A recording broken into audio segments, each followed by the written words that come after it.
When I talk to people about decorative knotting and braiding, I'm often asked the question, what's a fid?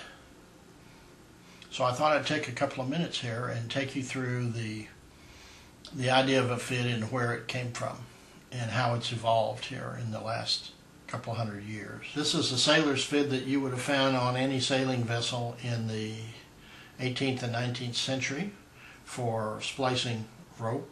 And these are generally made out of wood or often bone, and they were pushed through rope to create a hole so we could put other line through. As materials developed, these tools became a little bit more modern in the sense that when we were using this wooden fid, we'd have to create the hole, take the fid out, push the line through.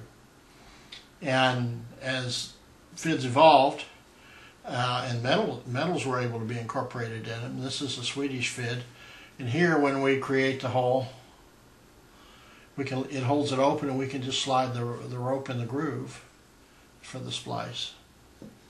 These fids come in different sizes depending on the diameter of cord you're going to be working with. Here's another version.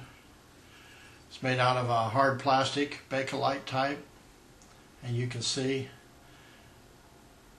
it's got a curvature in it, so this can be pushed through the rope again, and then the splicing line put in the groove.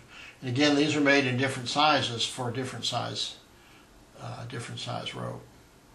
You can buy this Swedish fid and this fid in marine supply stores. They're not the cheapest things in the world, and if you're just experimenting or you're new to splicing, you might just want to make your own. And so I've done this with a piece of PVC pipe from a local hardware store. You can see, and the diameter is chosen for the diameter of the rope I'm going to be using to splice in. So I've just cut it at an angle, and then I've made a decorative handle out of some small cord. So these are splicing fids. And splicing is what gave rise to the origination of the fid in the first place.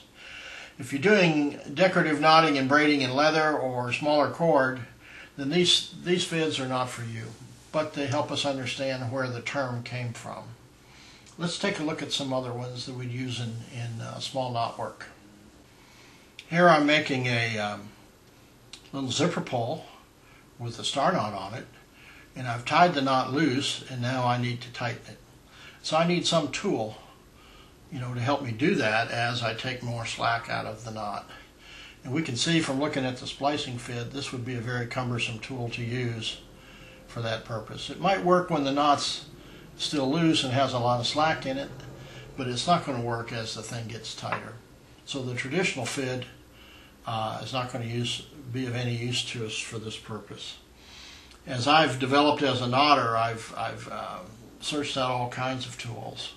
This is one of the first ones I purchased, and it's from Japan. It's a Japanese fid, and you'll see the handle is wood, and I put a decorative knot on it, and then we have this tapered shaft. It's a very well made tool, and when it fits in your hand, you'll see that we have quite a bit of this shaft sticking out. And when I go to tighten this knot, I'm going to be holding the knot here. And if I have that in my hand, I've got this pointed right at me when I'm tightening. And I'll tend to want to do this. So that shaft is too long for safety reasons, from my point of view. I really don't want that much more showing when I use a fid on small knot work, mainly because it's pointed towards me, and if I slip, I don't want a bunch of momentum behind that to come and stick me in the hand. So even though this is a very nice tool, it's too long for safe operation, in my opinion. So if you have a bigger hand, or you can just slide it up in your hand like so to use it, that's great. It's going to be a good tool for you. But for me, it's heavy, and holding it like this all day is difficult for me. I have partial paralysis in my hands, so I'm always looking for a well-balanced tool. When I teach classes, and people bring their own tools, I don't want to see any more than that sticking out of their hand. And then I'll tell them to put their index finger here, and to do this motion where we rotate away rather than this motion, this kind of motion. So I like this tool in terms of its construction, but it's too heavy and the shaft's too long. I go to a lot of trade shows, and occasionally we'll see antique tool dealers there. And here's a nice tool I picked up at one of those shows. Beautiful Cocobolo handle and a shorter shaft compared to that one. It's quite a large diameter, and it doesn't taper down. Beautiful tool. When I hold it in my hand, it's just about right on balance, and that's about what I want for the extension of the shaft. So I can get in here and tighten. The drawback to this tool is the shaft doesn't taper in the way that makes it easy to use for knotting. I'm not sure what this was originally designed for, but as these knots get tighter or you work an even smaller cord, the bluntness of this shaft is a drawback to the tool. This is a beautiful little tool that was made by one of my DVD customers in South Africa. Let me come in on it. I don't know what kind of wood it is, but it's very, very light, which I like.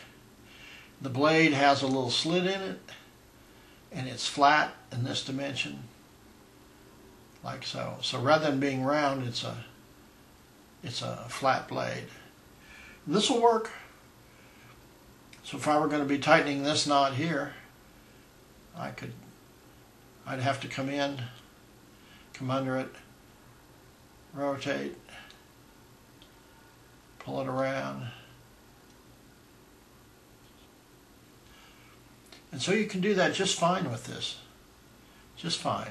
I love the fact that it's not very heavy, and I don't mind the flat blade, but I'd prefer a round shaft on here with a handle about this size that didn't weigh much more than this. If I had my druthers, that's what I'd rather have. In my quest, I found oftentimes you have to make things yourself.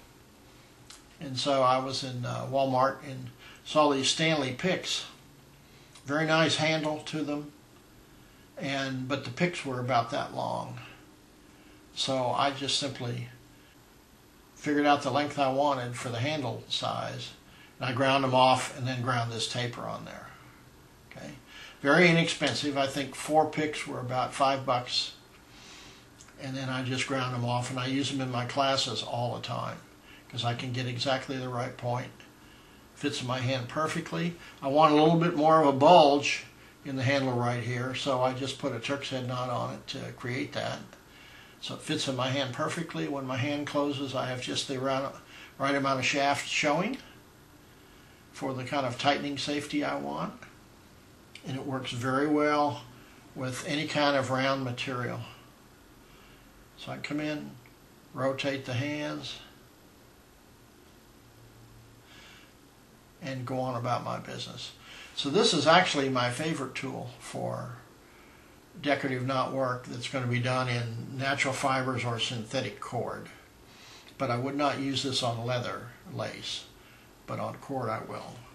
And it is a sharp point, so I've just made a little decorative sleeve for it. And it goes in my toolbox everywhere. In about every kind of knotting project, you're going to be able to tighten the braids like this by hand. But these knots, you're going to need a tool. And this is the perfect tool. You can even dig in the cord if you need to. It's not going to hurt that cord. But it's the perfect tool. It's safe, easy to make. So in summary, you'll find some very nice tools that are commercially available. As long as they fit your hand and they balance well, they're just great. Use them. Occasionally you'll find somebody who can make a nice little tool for you, Or you can do something simple and inexpensive by grinding the shaft off a commercially available pick.